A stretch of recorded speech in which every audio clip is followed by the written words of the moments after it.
I'm Antoine, and in this video I'm going to be talking about different ways to improve your current sum of ranks, to get a good sum of ranks, or just to be a well-rounded cuber in general.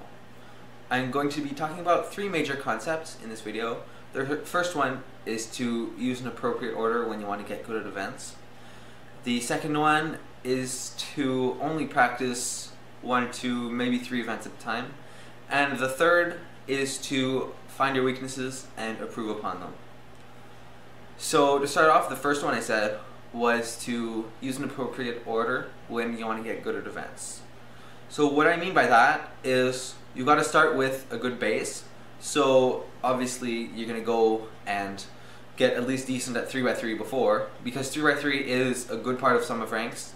There's a lot of competitors, so being not that good and having less good rank can really bring your rank down. And also it really helps you on all the other events because dexterity and look ahead and everything. Next, I would suggest you get good at events which can influence others. So for example, big cubes can really help almost any other puzzle, because if you're really good at 7x7, you'll also be great at 6x6 and good at 5x5, and it'll be better for all the other events because you'll have better look ahead. So especially stuff like Mega Minx, it's really good at that. So I would suggest you first start 3x3 and then whatever you're interested in, but it's good to go with something like big cubes, and you don't go and do 3x3 and then learn clock or something, because clock won't really help any other event. The second thing I was talking about was to only practice 1 to 3 events at a time.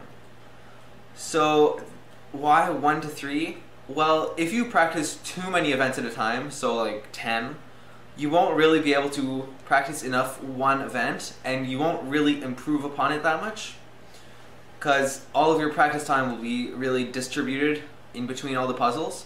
And when you practice one a bit and then you practice the other a bit, when you go back to the first puzzle, your practice won't really be improving. It'll just be getting back to the times you were before you stopped practicing it.